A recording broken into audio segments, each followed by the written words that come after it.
नमस्कार दोस्तों, आप सभी का स्वागत है आपके अपने यूट्यूब चैनल आशुतोष अकेडमी में। दोस्तों ये हमारा एक छोटा सा वीडियो है जिसमें हम पंचायती राज का ट्रिक से उसका आर्टिकल को याद करेंगे। आर्टिकल 243 243 से लेकर के 243 ओ तक 243 ओ तक सारे के सारे आर्टिकल आपको यूं ही देखते देखते याद हो जाएगा, आपको पता भी नहीं चलेगा। और ये आर्टिकल दोस्तों आपको जीवन तक याद रहने वाला है, कभी आप भूल नहीं पाएंगे। सिंपल सा ट्रिक है, बहुत ज़्यादा माथा लगाना नहीं है इसमें। इस पंचायती राज से रिलेटेड मैंने 3-4 वीडियो बना रखा है, सारा डिटेल वीडियो है। आप हमारे चैनल पर जाकर के उसे ज़रूर देखिए, मैं प्लेलिस्ट में डाल दूंगा। ठीक है, तो पढ़ते हैं। हमारा पहला आर्टिकल देखिए 243 243 पहला आर्टिकल है भाई 243 243। तो 243 में ये कहा गया है कि भाई साहब परिभाषा बताया गया पंचायती राज का। इतना तो आप याद रख सकते हैं कि 243 में सिर्फ क्या है, डेफिनेशन है पंचायती राज का, है ना। अब देखिए 243 ए, मैं आपको एक बात कहूँ, जैसे ही आप इस आर्टिकल को याद करेंगे तो आप इसको क ख ग म करके याद मत कीजिए, ए बी सी डी करके याद कीजिए, ए बी सी डी करके। ठीक है, तो ऐसे याद कीजिए, मज़ा आ जाएगा। एग्जाम में एक भी सवाल छूटेगा नहीं इससे रिलेटेड। और एग्जाम के लिए बहुत बहुत बहुत इंपॉर्टेंट है, इसको याद रखना। देखिए 243 ए, ए का मतलब क्या होता है, असेंबली। ए फोर क्या होगा, असेंबली। आपको सिर्फ ए से याद रखना है, असेंबली। ए से याद रखना है, असेंबली। असेंबली मतलब क्या होता है, सभा। असेंबली मतलब सभा। इसका मतलब 243 ए जो है वो ग्राम सभा से संबंधित है, यानी ग्राम सभा का प्रावधान 243 ए में है। याद हो गया। ए फोर असेंबली, असेंबली मतलब सभा। कौन सी सभा, तो ग्राम सभा भैया। आगे बढ़े, चलिए बढ़ते हैं आगे। देखिए 243 बी, बी से आपको याद रखना है बिल्ड, है ना। बी से क्या याद रखना है, बिल्ड। बिल्ड मतलब होता है बनाना या गठन करना। Build, b u i l d, b for build. तो 243 बी, बी मतलब होता है बनाना या गठन करना। तो किसका गठन कीजिएगा, तो पंचायतों का गठन का प्रावधान जो है आर्टिकल 243 बी में है। याद हो गया। ए फॉर असेंबली मतलब सभा, कौन सा सभा, ग्राम सभा। बी फॉर बिल्ड, बिल्ड मतलब गठन करना या बनाना। क्या गठन करना, बनाना, तो पंचायतों का गठन। अच्छा सी मतलब, सी का मतलब होता है कंस्ट्रक्शन। सी से आप कंस्ट्रक्शन याद रखिए। कंस्ट्रक्शन नहीं कहते हैं कि ये बिल्डिंग अंडर कंस्ट्रक्शन है, मतलब बिल्डिंग का क्या है, कंस्ट्रक्शन हो रहा है, बिल्डिंग कंस्ट्रक्शन हो रहा है, यानी बिल्डिंग कंस्ट्रक्शन हो रहा है मतलब बिल्डिंग की जो है संरचना अभी स्टार्ट है। तो कंस्ट्रक्शन, कंस्ट्रक्शन मतलब पंचायतों की संरचना। पंचायतों की संरचना, आप जानते हैं पंचायतों की संरचना जो है त्रिस्तरीय है दोस्तों। मैंने डिटेल वीडियो में बना रखा है, आप उसे जाकर के जरूर देखिए। 243 डी, डी से मतलब क्या होगा, डिस्काउंट। डी से डिस्काउंट, डिस्काउंट मतलब आप छूट देते हैं ना।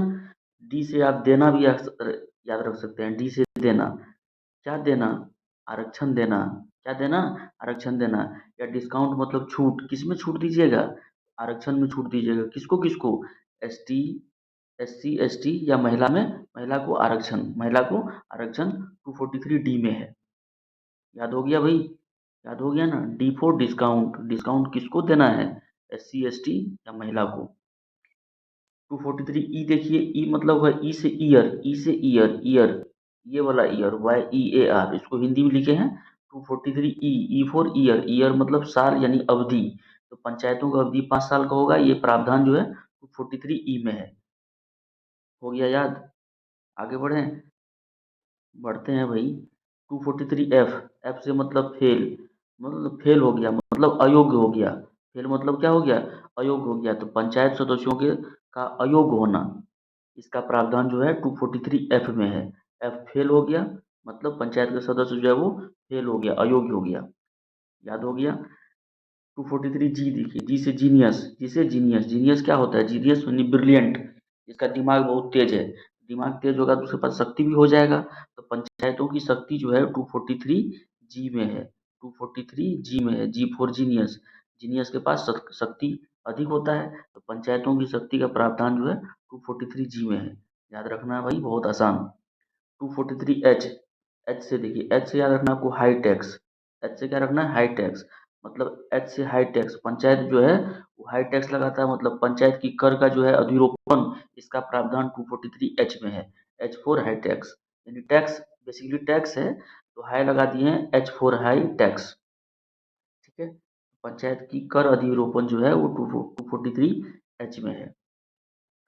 देखिए 243 आई, ये तो कई बार एग्जाम में पूछ चुका है भाई हम, और इससे पहले भी इसके बारे में हम लोग डिस्कस कर चुके हैं डिटेल में वित्त आयोग के बारे में। 243 आई, आई फॉर इनकम, इनकम कहाँ होगा, तो वित्त आयोग, इनकम कहाँ होगा, वित्त आयोग। आई फॉर इनकम हो गया यार। 243 जी, जे, जे मतलब जांच करना, जे मतलब जांच करना। तो जब आप टैक्स लगाइएगा, पंचायत का, पंचायत जो है कुछ टैक्स जो है अधिरोपित करता है ना भाई, जब टैक्स वसूलता है तो टैक्स, मान लीजिए कोई गबन कर गया, तो गलत बात है ना ये, उसका जांच वांच हो सकता है कि नहीं हो सकता है, जांच करना चाहिए कि नहीं करना चाहिए, करना चाहिए। तो पंचायत के लेखों की संपरीक्षा, संपरीक्षा मतलब जांच करना, लेखों मतलब अकाउंट की, जो टैक्स लेकर के सही काम कर रहे हैं कि नहीं कर रहे हैं, उसका जो संपरीक्षा है 243 जे में है, जे फोर जांच करना। तो पंचायत के लेखों की संपरीक्षा मतलब जांच करना 243 जी में इसका प्रावधान है। अब 243 के देखिए, के से याद क्या करना है, के से थोड़ा सा ट्रिक से याद करना। देखिए के है ना, के को के नहीं पढ़ के केल पढ़ेंगे, के ई एल, केल पढ़ेंगे, मतलब के फोर ई एल, 243 के फोर ई एल, केल। के जैसे आप दिमाग में दो तीन बार बोलेंगे ना केल केल, तो एग्जाम में जब भी प्रश्न आएगा आप उसको हिट कर जाएंगे, ऑप्शन मारिएगा, टकाटक सही हो जाएगा। के एल, केल। ई एल से हो जाएगा इलेक्शन, ये से क्या हो जाएगा, इलेक्शन। इलेक्शन मतलब पंचायतों का निर्वाचन जो है दोस्तों, वो 243 के में है, 243 के में है, क्लियर है।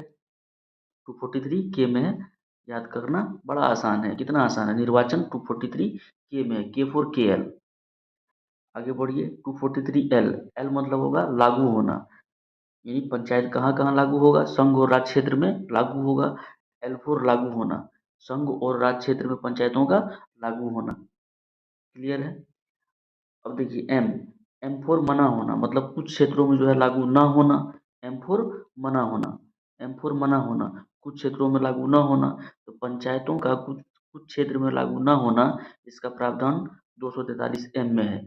और पंचायतों का कुछ क्षेत्र में लागू होना, संघ और राज्य क्षेत्र में लागू होना, एल, एल फोर लागू होना 243 एल में है। और एन देखिए 243 एन क्या कहता है, एन मतलब निरंतर बने रहना, तो पंचायतों का बना रहना, पंचायतों का बना रहना, ये जो है दोस्तों पंचायतों का बना रहना, ये हो जाएगा निरंतर बने रहना 243 एन में, पंचायतों का बना रहना, ये है 243 एन में। ठीक है, देखिए 243 ओ क्या है, लास्ट आर्टिकल है 243 ओ। ओ मतलब ऑब्जेक्शन, ओ मतलब ऑब्जेक्शन मतलब विरोध, ऑब्जेक्शन मतलब विरोध।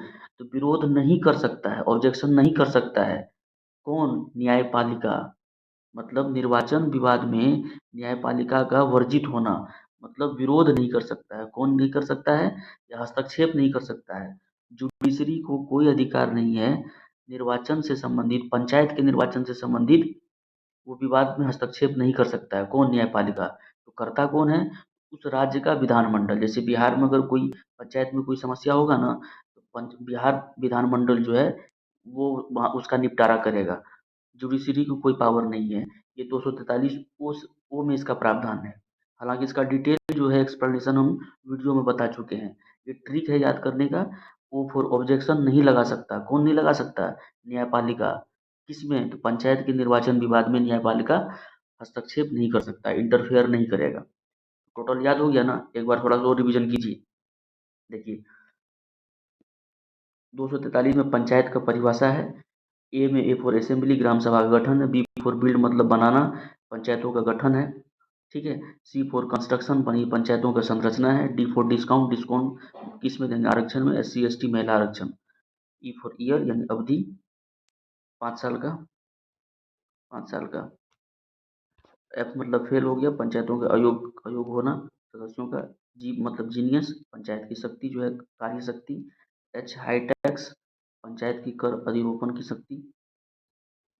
आई से हो गया इनकम, वित्त आयोग का गठन राज्यपाल करेगा। जे मतलब जांच करना, लेखों की संपरीक्षा। के से याद रखना के एल, के से के एल इलेक्शन निर्वाचन। एल से लागू होना, संघ और राज्य क्षेत्रों में लागू होना, एल से लागू होना, एम से मना होना, कुछ क्षेत्रों में लागू ना होना, एन निरंतर बने रहना, पंचायतों का बना रहना, ओ ऑब्जेक्शन, जुडिशरी को पावर नहीं है, जुडिशरी को पावर नहीं है निर्वाचन विवाद में हस्तक्षेप करने की।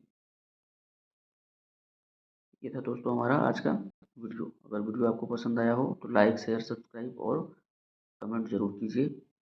ऐसे ही शानदार ट्रिक्स और वीडियो के लिए हम आपकी सेवा में हमेशा उपलब्ध रहेंगे। वीडियो को देखने के लिए आप सभी को तहे दिल से बहुत बहुत शुक्रिया। Thank you very much.